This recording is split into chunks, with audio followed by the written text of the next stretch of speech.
Hello student, मैं सूरज कुमार आपको इस आइडियल टीचिंग पॉइंट के मंच पे स्वागत करता हूं और आज का लेक्चर स्टार्ट करते हैं। इसके पहले का जो पूरा लेक्चर था, टोटल 13 से 14 लेक्चर बनाए होंगे, जो कि था यूनिट एंड मेजरमेंट का, ठीक है ना, जो कि वो लगभग ख़त्म ही हो चुका है और उसमें कुछ क्वेश्चन भी करवाए हैं। अगर कुछ और क्वेश्चन वैसा रहेगा तो बीच बीच में करवाया करेंगे। मतलब एक तरह से वो चैप्टर जो यूनिट एंड डायमेंशन था, यूनिट एंड मेजरमेंट था, वो चैप्टर कंप्लीट हो चुका है, ठीक है ना। अब हम जो नया चैप्टर शुरू करने जा रहे हैं वो चैप्टर है motion in a straight line, ठीक है ना। Motion in a straight line जो कि फिजिक्स का चैप्टर नंबर 3 है, क्लास 11 के फिजिक्स का चैप्टर नंबर 3 है। इसको हम शुरू करेंगे आज से। तो हम इस चैप्टर को अभी हम इंट्रोड्यूस ना करके सबसे पहले हम ये देखते हैं, हम लोग तो जान रहे हैं कि अभी हम क्या पढ़ रहे हैं, हम लोग फिजिक्स पढ़ रहे हैं और फिजिक्स का बहुत सारा ब्रांच है, बहुत सारा उसका पार्ट है फिजिक्स का, ठीक है ना।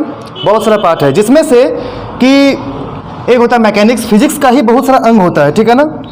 एक है मैकेनिक्स, एक है ऑप्टिक्स, एक है थर्मोडायनेमिक्स, एक है इलेक्ट्रोमैग्नेटिज्म, उसी तरह से रिलेटिविटी भी होता है, ठीक है ना। उसी तरह से बहुत सारे इसके ब्रांचेस हैं, बहुत सारे पार्ट्स हैं इस फिजिक्स का, ठीक है ना। बहुत सारे ब्रांच है। इसी ब्रांच को पूरा 11 और 12 में पढ़ना है और उससे भी आगे जो भी है इसी को फिर डिटेल पढ़ना पड़ता है, ठीक है ना। तो चलिए हम सबसे पहले इंट्रोडक्शन देते हैं मैकेनिक्स का, और मैकेनिक्स का इंट्रोडक्शन देने के बाद कुछ इंपॉर्टेंट पॉइंट बताने के बाद फिर इस चैप्टर में हम चले जाएंगे, ठीक है ना। तो हम ये जो चैप्टर है मेरा motion in a straight line, ये मैकेनिक्स का ही हिस्सा है। यहाँ तक कि जितना भी फिजिक्स क्लास 11 का सारा चैप्टर, लगभग सारा चैप्टर जो है वो मैकेनिक्स का ही पार्ट है, ठीक है ना। अब वो कैसे है ये समझ में आ जाएगा, अभी मैकेनिक्स जब डिफाइन करेंगे समझाएंगे उस समय, ठीक है ना। चलिए तो मैकेनिक्स को बताते हैं, बाकी ये सब समय समय पर आते रहेगा तो उसके अकॉर्डिंग ये सारे टॉपिक्स को डिस्कस किया जाएगा। तो फिजिक्स का जो पहला टॉपिक है वो हम स्टार्ट करेंगे मैकेनिक्स, और मैकेनिक्स को डिफाइन करने के बाद हम motion in straight line chapter में हम अंदर चलेंगे, ठीक है। तो देखिए, अभी हमें बोले ना कि ये जो मैकेनिक्स है वो फिजिक्स का ही एक ब्रांच है, एक हिस्सा है, एक अंग है, एक पार्ट है, जो भी बोल सकते हैं। जैसे हमारे शरीर का एक अंग है हाथ, पैर, मुंह, कान, नाक, त्वचा, जीभ, जो भी है, हार्ट, जो भी चीज़ है, ठीक है ना। उसी प्रकार से फिजिक्स का एक ब्रांच है मैकेनिक्स। अब ये मैकेनिक्स क्या बतलाता है, तो देखिए मैकेनिक्स जो है, देखिए कोई भी वस्तु को, मान लीजिए कोई भी वस्तु है, उसको हम बहुत जोर से धकेल रहे हैं, बहुत जोर से। मान लीजिए हम इसी दीवार को बहुत जोर से अगर हम धकेलते हैं, ठीक है, तो क्या ये दीवार घसकेगा? क्या ये एक जगह से दूसरी जगह घसकेगा? नहीं घसकेगा, ठीक है ना। मतलब ये दीवार अभी रेस्ट में है। चलिए ठीक है, मान लीजिए कि एक वस्तु है जिसको हम फोर्स लगा रहे हैं, बल लगा रहे हैं, तो वो डिस्प्लेसमेंट हो रहा है, मतलब कि उसमें कुछ प्लेस चेंज हो रहा है। तो उसमें फोर्स लगाने से कुछ डिस्प्लेसमेंट हो रहा है कि नहीं हो रहा है? बिल्कुल हो रहा है। मतलब उस वस्तु में, उस ऑब्जेक्ट में पोजीशन चेंज हो रहा है कि नहीं? मतलब उस वस्तु में मोशन हो रहा है, नहीं हो रहा है? बिल्कुल उस वस्तु में मोशन हो रहा है। तो मैकेनिक्स हमको यही बताता है, मतलब मैकेनिक्स में हम लोग पढ़ते यही हैं कि कोई वस्तु रेस्ट में है और कोई वस्तु मोशन में है, उसके बारे में हम लोग इस मैकेनिक्स में पढ़ते हैं। मतलब फोर्स लगाने के बावजूद कोई वस्तु रेस्ट में है तो भी हम मैकेनिक्स में पढ़ेंगे, और फोर्स लगाने के बाद कोई वस्तु मोशन में है तो भी हम किस में पढ़ेंगे? मैकेनिक्स में पढ़ेंगे। मतलब मैकेनिक्स साइंस का मैकेनिक्स जो है वो फिजिक्स का वह ब्रांच है जो हमें वस्तु के, मतलब ऑब्जेक्ट के रेस्ट या मोशन होने को बतलाता है, ठीक है ना। समझ में आया ना? मतलब रेस्ट और मोशन के बारे में जो ब्रांच बताता है वही होता है मैकेनिक्स, ठीक है। आया समझ में? चलिए, मतलब इट डील्स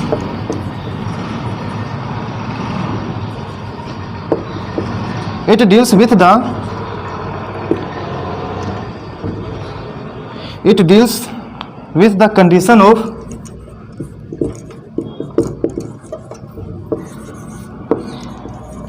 रेस्ट या तो फिर मोशन, ठीक है ना, ऑफ द ऑब्जेक्ट, ठीक है ना। मतलब मैकेनिक्स में हम लोग पढ़ते हैं कि वस्तु रेस्ट में है या फिर मोशन में है फोर्स लगाने के बाद, ठीक है ना। तो ये सारा चीज़ हम लोग देखते हैं मैकेनिक्स में। और हम लोग जो क्लास 11 का लगभग चैप्टर जो है वो सारा मोशन से ही रिलेटेड है, फोर्स और मोशन यही सब पूरा भरा हुआ है, ठीक है ना। तो चलिए, ये आपका था मैकेनिक्स का डिफिनेशन। अब देखिए मैकेनिक्स का भी कुछ पार्ट्स हैं, मैकेनिक्स के पार्ट्स। अब मैकेनिक्स के क्या पार्ट्स है ये देखिए।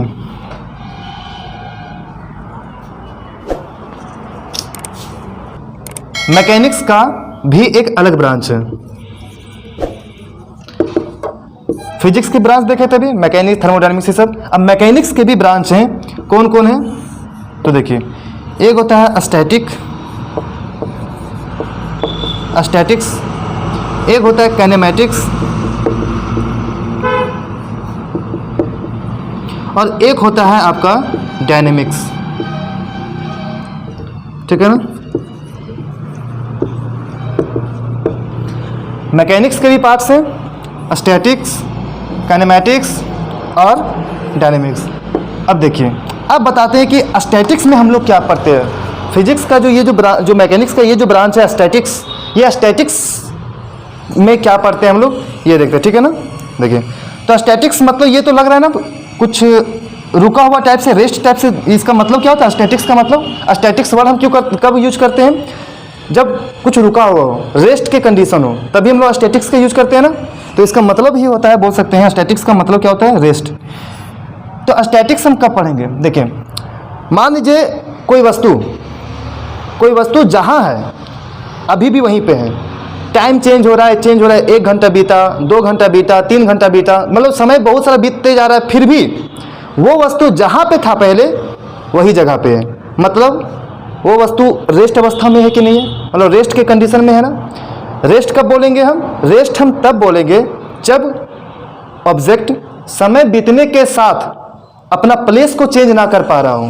मतलब जैसे मान लीजिए कि कोई स्टिक है, स्टिक मान लीजिए नीचे पड़ा हुआ है, तो समय तो बीत रहा है, लेकिन क्या उस स्टिक का पोजीशन चेंज हो रहा है? मतलब वो स्टिक जहाँ पे है वो तो वहीं पे रहेगा ना। ये बोर्ड क्या समय के साथ चेंज हो रहा है? समय बीत रहा है, ये बोर्ड अपने जगह पे है या नहीं है? बिल्कुल। तो इसको बोलेंगे बोर्ड को कि ये भी रेस्ट में है। तो रेस्ट हम तब बोलेंगे कि जब टाइम चेंज होने के साथ साथ अगर वस्तु अपना पोजीशन को चेंज ना करे, वस्तु जहाँ पहले था वहीं पे अभी भी रहे, उसको कहते हैं हम लोग रेस्ट। और उसी के बारे में हम लोग पढ़ते हैं स्टैटिक्स में। मतलब कोई भी वस्तु रेस्ट में है तो उसके बारे में जो पढ़ते हैं वो पार्ट क्या कहलाता है? वो पार्ट कहलाता है मेरा स्टैटिक्स। आया समझ में? ठीक है। एक टर्म होता है इक्विलिब्रियम। इक्विलिब्रियम के बारे में भी जब हम लोग पढ़ेंगे तो वो भी स्टैटिक्स के अंदर ही आता है। इक्विलिब्रियम मतलब समझिए क्या होता है। Equilibrium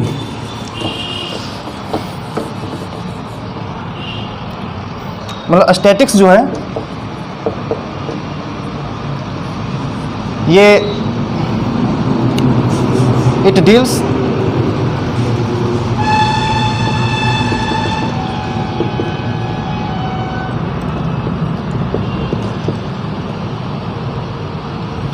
with the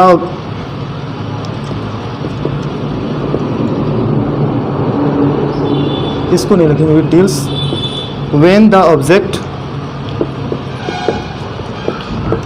is in rest या तो फिर इक्विलिब्रियम।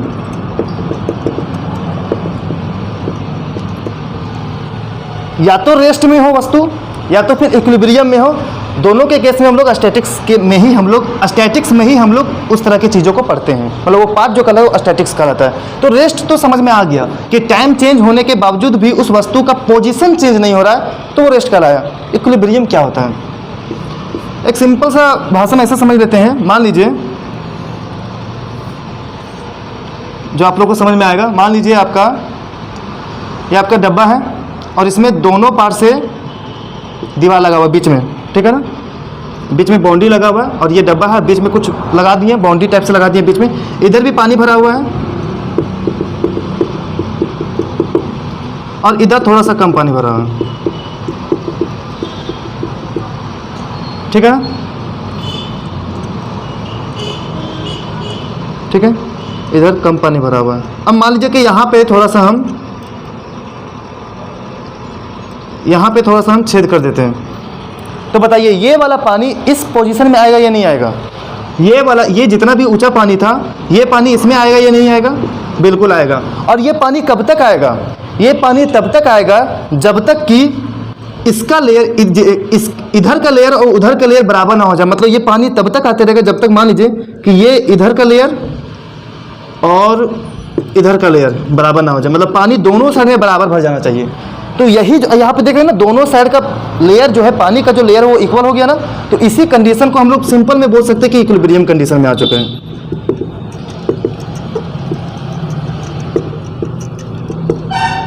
समझ में आया? या तो फिर कोई वस्तु है, कोई ऑब्जेक्ट है जिसमें किसी तरह का कोई भी चेंजिंग नहीं दिख रहा आपको, कोई वस्तु जिसमें किसी तरह का कोई भी चेंजिंग नहीं दिख रहा है, तो बोलेंगे कि ये भी इक्विलिब्रियम कंडीशन में है, इक्विलिब्रियम में है, नो चेंज। तो उसी तरह से इसमें भी समझ सकते हैं कि कोई मतलब इसमें लिक्विड था, लिक्विड में यहाँ पे थोड़ा छेद कर दिए तो ये लिक्विड इधर भाग गया, तो दोनों का लेयर इक्वल हो गया, तो इसको भी हम लोग इक्विलिब्रियम बोल सकते हैं। तो हर जगह पे अलग अलग होता है, ठीक है ना। तो ये रेस्ट मतलब समझ में आ गया ना, इक्विलिब्रियम मतलब भी आपको समझ में आ गया। मीन्स कोई ऑब्जेक्ट में किसी तरह का कोई चेंजिंग नहीं हो रहा, तो हम उसको भी इक्विलिब्रियम में बोल सकते हैं, ठीक है। चलिए, तो इसके बारे में हम किस में पढ़ते हैं? स्टैटिक्स में पढ़ते हैं, ठीक है। अब हम लोग पढ़ते काइनेमैटिक्स। आ रहा है समझ में?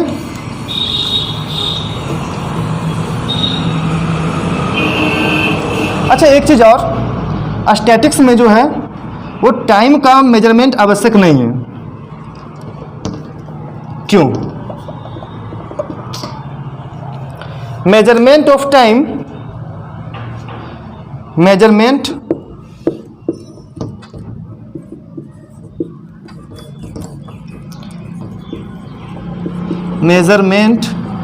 Of time is not essential.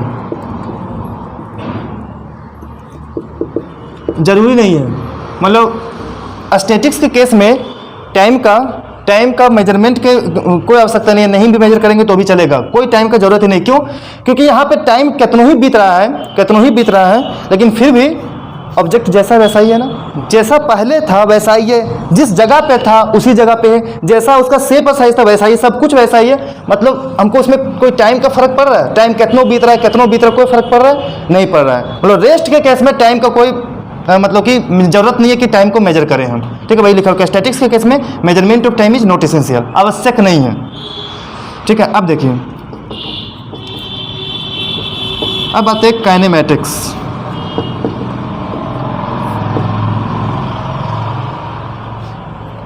अब हम पढ़ेंगे काइनेमैटिक्स के बारे में। तो ये जो काइनेमैटिक्स वर्ड है वो बना है कैनेमा से, और कैनेमा जो है वो क्या है? एक ग्रीक लेटर है, एक ग्रीक वर्ड बोल सकते हैं इसको, लेटर ने वर्ड, ग्रीक वर्ड है कैनेमा। और इस कैनेमा का मतलब क्या होता है? मोशन। कैनेमा का मतलब क्या होता है? मोशन। तो इसका मतलब काइनेमैटिक्स का मतलब ही क्या हो रहा है? मोशन हो रहा है ना। अब समझिए काइनेमैटिक्स में हम लोग कब कहेंगे कि वो चीज़ हम काइनेमैटिक्स में पढ़ रहे हैं, समझिए। पहली बात, काइनेमैटिक्स में हम लोग का होता है स्टडी ऑफ मोशन।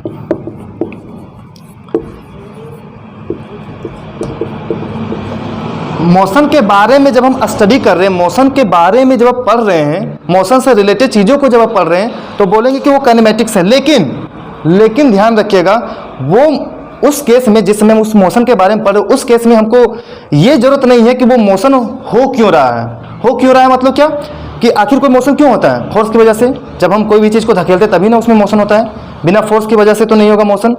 हालांकि ये सही है, कभी कभी एक होता है यूनिफॉर्म मोशन के केस में आप फोर्स नहीं भी लगाएंगे तो भी उसमें यूनिफॉर्मली अपने आप मोशन होते रहेगा, ठीक है। तो हम बस अभी दूसरे टाइप से बता रहे हैं कि बिना फोर्स का आपका मोशन नहीं होगा, अभी इतना के लिए भी समझिए, ठीक है ना। बिना फोर्स का मोशन नहीं होगा।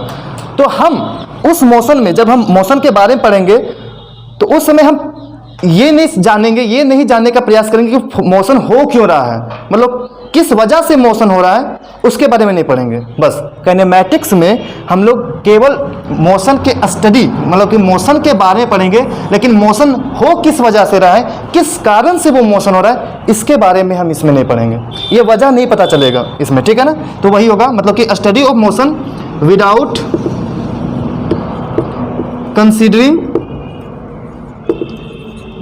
considering the cause of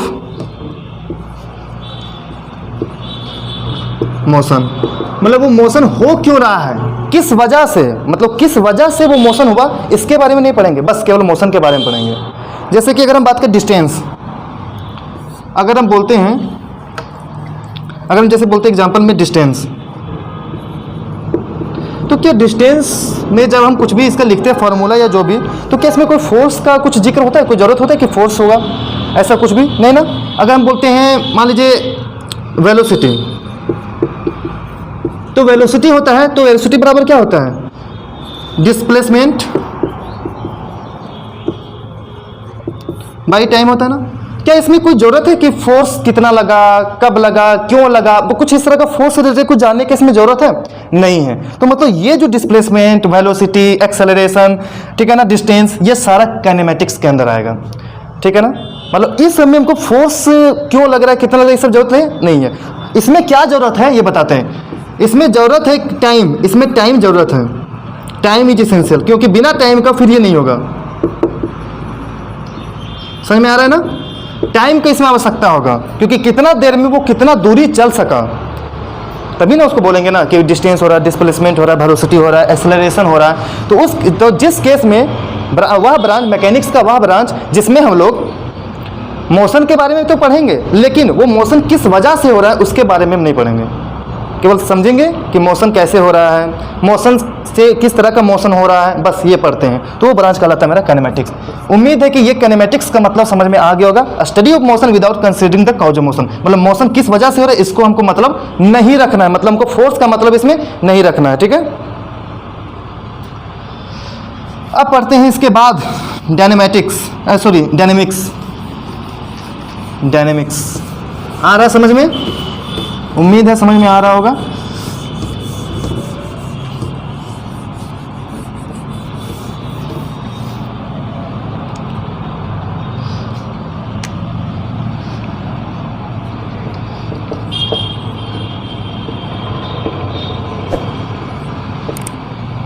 ठीक है, डायनेमिक्स हम कब पढ़ेंगे, अभी बोलते हैं ना, एक स्टैटिक्स होता है, मोशन मैकेनिक्स के 3 पार्ट, स्टैटिक्स, काइनेमेटिक्स, डायनेमिक्स। अब डायनेमिक्स कब बोलते हैं, देखिए डायनेमिक्स में भी ये भी स्टडी होता है मोशन का ही, इसमें भी मोशन का ही स्टडी होता है, study of motion of object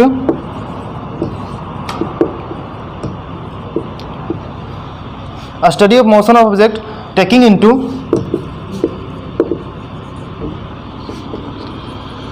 into consideration the cause of motion। अब देखिए, काइनेमेटिक्स में था कि मोशन के बारे में तो स्टडी करते हैं, लेकिन मोशन किस वजह से हो रहा था ये हमको जरूरत नहीं था। बट डायनेमिक्स में हम लोग क्या करते हैं, मोशन के बारे में तो पढ़ते हैं, लेकिन ये मोशन मतलब ऑब्जेक्ट का जो मोशन हो रहा है वो किस वजह से हो रहा है, किस वजह से वो मोशन हुआ, वजह क्या था उसके मोशन होने का, उसके बारे में जब पढ़ेंगे तो वो होगा मेरा डायनेमिक्स। आया समझ में, मतलब कोई भी वस्तु मोशन क्यों करता है, तो बोले ना फोर्स की वजह से, फोर्स लगाएंगे तभी मोशन करेगा, मतलब आ गया ना बात इसमें फोर्स में, मतलब ये कि इसमें फोर्स का बात चलेगा, मतलब फोर्स की वजह से वो वस्तु मोशन किया या किसी और वजह से वस्तु मोशन किया, किस वजह से वस्तु मोशन किया हम बात, तो फिर उस केस में हम लोग बात करेंगे कि डायनेमिक्स हम लोग पढ़ रहे हैं। मतलब डायनेमिक्स जब हम लोग पढ़ेंगे तो उस केस में हम लोग मोशन के बारे में तो पढ़ेंगे, और वो मोशन किस लिए हो रहा है, किस वजह से हुआ है उसके बारे में पढ़ते हैं। मतलब अधिकांश मोशन किसकी वजह से होता है, फोर्स की वजह से, मतलब डायनेमिक्स में फोर्स के बारे में पढ़ेंगे, फोर्स की वजह से जो मोशन हुआ उसके बारे में पढ़ेंगे। आया समझ में, ठीक है। अब जैसे इसका एक एग्जांपल है न्यूटन्स लॉ ऑफ मोशन। क्या इसमें फोर्स का जिक्र होता है कि नहीं होता, ये बताइए।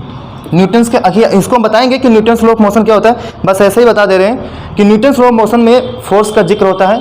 बिना फोर्स का हम लोग इसको एक्सप्लेन नहीं कर सकते, इसके नियम को, न्यूटन्स के नियम को बिना फोर्स का एक्सप्लेनेशन, मतलब बिना फोर्स के मदद से हम इसको एक्सप्लेन नहीं कर सकते। मतलब इसको हम किस में पढ़ेंगे, डायनेमिक्स के फॉर्म में, और डायनेमिक्स का ही ये पार्ट हो जाएगा Newton's law of motion.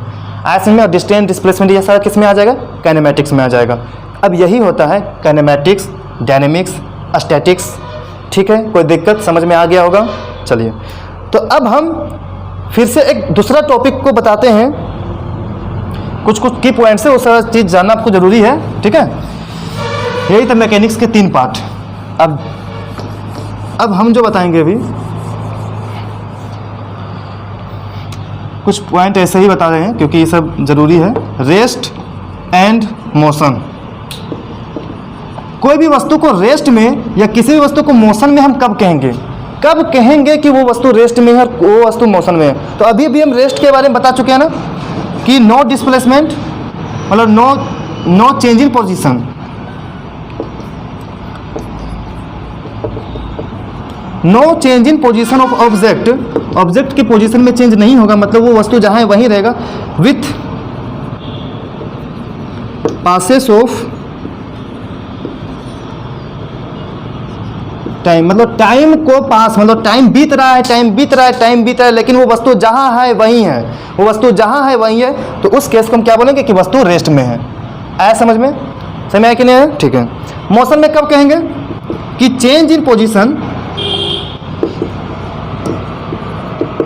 Change in position of object with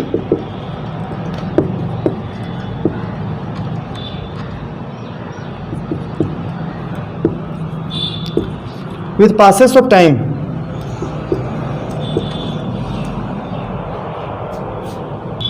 passes of time, ठीक है ना।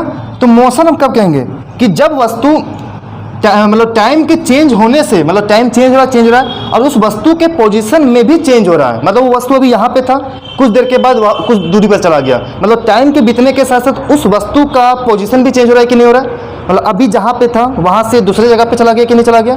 तो उस केस को हम लोग बोलेंगे कि वस्तु किस में है, मोशन में है।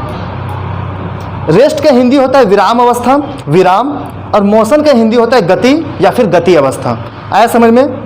ठीक है। तो ये होता है, तो ये होता है no change in position with passes of time. इसमें होता है चेंज इन पोजीशन, पोजीशन में चेंज करेगा टाइम के पास होने के साथ साथ। मान लो वो धीरे धीरे चेंज करे पोजीशन को या बहुत तेजी से चेंज करे।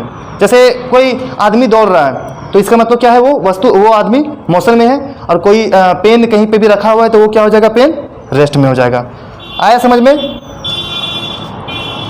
चलिए, तो अब इसके बाद एक चीज़ और, उसके बाद लेक्चर इतना ही रहेगा, ठीक है। एक चीज़ और बताते हैं, ये सब चीज़ जानना ज़रूरी है, हालांकि ये आपके एग्ज़ाम के लिए उतना इम्पोर्टेंट नहीं है, बट जानना ज़रूरी है। देखिए, रेस्ट एंड मोशन ये दोनों एक रिलेटिव टर्म है, ठीक है ना। रेस्ट और मोशन एक रिलेटिव टर्म है। कैसे ये बताते हैं, अभी हेडिंग लिख लेते हैं कम से कम, ठीक है।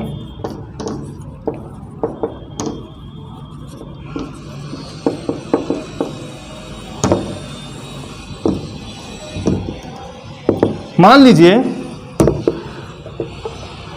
कि आप ट्रेन में बैठे हुए हैं, मान लीजिए आप ट्रेन में बैठे हुए हैं, ठीक है ना। ऑब्वियसली ये तो पक्का है कि आप अकेले तो ट्रेन में बैठे नहीं होंगे, उसमें तो और कोई भी होगा ना, एक आदमी नहीं, बहुत सारे आदमी होंगे ट्रेन में, ठीक है। तो जब आप ट्रेन में कभी जाते होंगे तो आप लोग ध्यान दीजिएगा कि आपके मतलब कि क्या होता है, आपको लगेगा अंदर का जितना भी चीज़ है वो सारा रेस्ट में है, बिल्कुल रुका हुआ है। अगर आप बस में जाते तो वैसा फीलिंग नहीं आएगा, थोड़ा सा आपको लगेगा कि नहीं हिल रहा है, ये हो रहा है, वो हो रहा है, बट ट्रेन के केस में वैसा आपको नहीं लगेगा, इसीलिए हम ट्रेन का एग्जांपल ले रहे हैं, ठीक है ना। तो ट्रेन में बैठे हुए हैं तो आपके बगल का जो आदमी वो वहीं पे बैठा हुआ लगेगा, उसके बाद मतलब जो भी वहाँ पे आदमी है वो सारा आपके नज़र में लगेगा कि सब कोई रेस्ट में है, रुका हुआ है, समय बीत रहा है, लेकिन वो जहाँ था वहीं बैठा हुआ है, वो आदमी जहाँ था वहीं पे बैठा हुआ, आप जहाँ पे बैठे थे पहले आप भी वहीं पे बैठे हुए हैं। इसका मतलब आप लोग सभी रेस्ट में। आपको कोई आदमी, दूसरा आदमी वही ट्रेन के अंदर में है और दूसरा आदमी आपको देख रहा है तो वो भी क्या देखेगा कि आप भी क्या है, ट्रेन के अंदर रेस्ट में है, ठीक है ना, रेस्ट में। मतलब ये हुआ कि ये ट्रेन है और एक आदमी आप हैं और एक दूसरा आदमी है, तो ये आप इसको देखिएगा, मतलब ये आदमी जो है, ये आदमी नंबर बी है, ये आदमी नंबर ये बी ये को देख रहा है, तो क्या है इसके अनुसार से रेस्ट में है ना, ट्रेन में, ये दोनों ट्रेन में चल रहे हैं, ठीक है ना, ट्रेन में है, ये दोनों ट्रेन में है। तो बी ए को देख रहा है मतलब वो रेस्ट में, और ए भी बी को देख रहा है तो वो भी रेस्ट में। यहाँ तक समझ में आया? चलिए, लेकिन इस ट्रेन के बाहर कोई आदमी खड़ा है,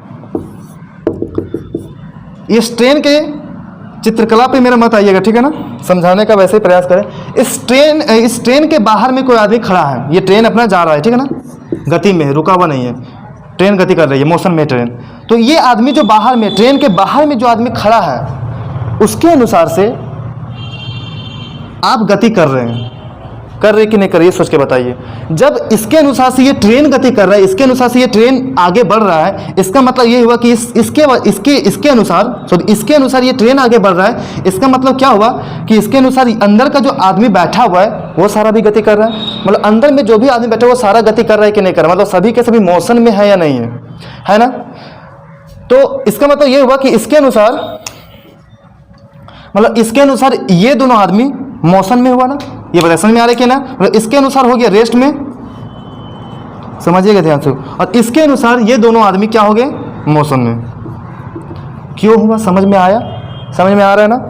अब देखिए ये मोशन में, तो एक चीज हमको ये बताइए, वही आदमी था, आदमी नंबर ये, मान लीजिए कोई आदमी था जो जिसका नाम ये था, इसके अनुसार से ये लग रहा है रेस्ट में है, मतलब बी के अनुसार लग रहा है ये रेस्ट में है, और ये जो सी था इसके अनुसार से ये क्या लग रहा है, मोशन में लग रहा है ना। मतलब ये जो आदमी है वो बी के अनुसार लग रहा है रेस्ट में और सी के अनुसार लग रहा है मोशन में। मतलब ये हुआ कि ये आदमी बी के अनुसार रेस्ट में भी लग रहा है और सी के अनुसार क्या लग रहा है, मोशन में लग रहा है। मतलब ये दोनों चीज हो रहा है। अब ये डिपेंड करता है कि वो आदमी है कहाँ पे। वो कोई भी वस्तु मोशन में है या रेस्ट में है, वो डिपेंड किस पे कर रहा है, समझ में आ रहा है कि ये वस्तु मोशन में है या रेस्ट में, वो डिपेंड किस पे कर रहा है कि वो वस्तु है कहाँ पे। समझ में आ रहा है कि नहीं आ रहा है, क्योंकि बी के अनुसार लग रहा है ये रेस्ट में है और सी के अनुसार लग रहा है ये मोशन में है। इसलिए हम लोग बोल सकते हैं, मतलब ये वस्तु एक बार रेस्ट में भी बोला जा रहा है, एक बार मोशन में भी बोला जा रहा है। इसीलिए हम बोलते हैं कि रेस्ट और मोशन ये दोनों वर्ड एक रिलेटिव टर्म है। ऐसे में दोनों के दोनों एक रिलेटिव टर्म है। एक बार ध्यान रखिएगा, दुनिया का कुछ भी वस्तु रेस्ट में नहीं है। अगर हम पूछेंगे कि क्यों, दुनिया का हर एक वस्तु रेस्ट में क्यों नहीं है, अब सुनिए ध्यान दीजिए। इस धरती पे, ये समझ में आ गया ना पूरा कंसेप्ट, कोई दिक्कत है, समझ में आया।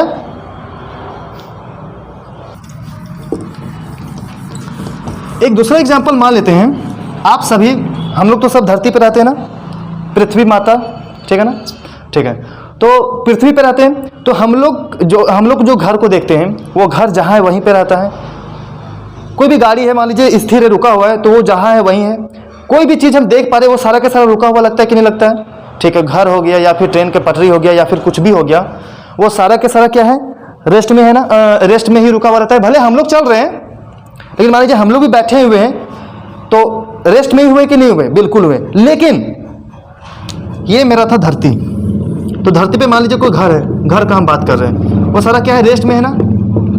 ये रेस्ट में किसके, और ये मान लीजिए कि कोई आदमी, यहाँ पे एक आदमी है जो इस घर को देख रहा है, और एक आदमी धरती से दूर अंतरिक्ष में है या फिर चांद में है, चांद पर है मान लीजिए, ये मून है मान लीजिए, और ये है मेरा अर्थ।